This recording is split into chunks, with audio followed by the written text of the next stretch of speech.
to Nanjal Flavors. வணக்கம் நண்பர்களே, நாம இன்னைக்கு பசலைக்கீரை கொடியிலிருந்து விதை சேகரிப்பது எப்படின்னு பார்க்க போறோம். பசலைக்கீரை பற்றிய முழு தகவலும் உங்களுக்கு தெரியணும்னா ஏற்கனவே போஸ்ட் பண்ணியிருக்க வீடியோ பார்த்து தெரிஞ்சுக்கோங்க.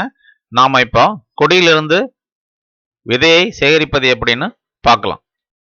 கடந்த ஒரு வருடமா இந்த பசலைக்கீரை கொடியிலிருந்து நாங்க கீரை பறித்து பயன்படுத்திக்கிட்டு இருக்கோம். பசலைக்கீரை கொடியானது ஒரு வருடத்திற்கு மேலாக நமக்கு பயன் தரக்கூடியது. பசலைக்கீரை கொடி முற்றியவுடன் பூ பூத்து காய் காய்க்க ஆரம்பித்துவிடும். பசலைக்கீரை விதைகளை விதைத்தும் தண்டுகளை நடவு செய்தும் நாம புதிய பசலைக்கீரை செடிகளை உருவாக்கலாம். நன்கு வளர்ந்த பசலைக்கீரை செடிகளை கொடியில் படர விட்டு நாம அதிக கீரையை பறிக்கலாம். ஒரு வருடமான பசலைக்கீரை செடியில் பூ பூத்து காய் காய்க்க ஆரம்பித்துவிடும். அதாவது பூ பூத்து காய் காய்க்கும் போது அந்த பசலைக்கீரை கொடியில் வரக்கூடிய இலைகள் சிறியதாக இருக்கும். இந்த டைம்ல நீங்க அதில் இருக்கக்கூடிய காய்களை கனிய விட்டு அல்லது காய்களை கொடியிலேயே காய விட்டு விதைகளை கலெக்ட் பண்ணி மறுபடியும் புதிய செடிகளை உருவாக்கி மறுபடியும் படர விடணும்.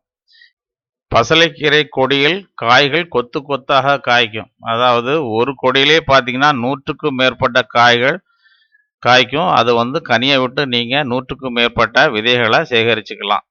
இதனால் என்ன பலன் பார்த்தீங்கன்னா, உங்கள் வீட்டிலையும் நீங்கள் கீரையை வளர்க்கலாம். உங்களுக்கு தெரிஞ்சவங்களுக்கும் விதைகளை கொடுத்து அவங்க வீட்லேயும் கீரையை வளர்க்கறதுக்கு உதவி செய்யலாம். இப்போ நீங்கள் பசலைக்கீரை கொடியிலிருந்து கனிகளை எப்படி பறிக்கிறதுங்கிறத தெரிஞ்சுக்கிட்டீங்க. இன்னைக்கு நாங்கள் இவ்வளவு பழங்களை இந்த பசலைக்கீரை கொடியிலிருந்து சேகரிச்சிட்டோம்.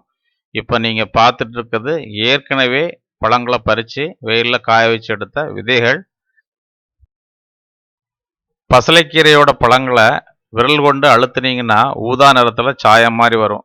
குழந்தைகள் விளையாட்டுக்காக இந்த பசலைக்கீரை பழத்தை சுண்டில் தேய்ச்சி லிப்ஸ்டிக் ஆட்டு கூட யூஸ் பண்ணுவாங்க.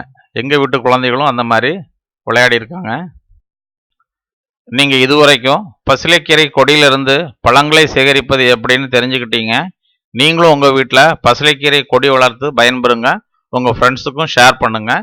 நன்றி, வணக்கம். கமெண்ட் பண்ணுங்க, லைக் பண்ணுங்க, ஷேர் பண்ணுங்க, மறக்காம சப்ஸ்கிரைப் பண்ணுங்க.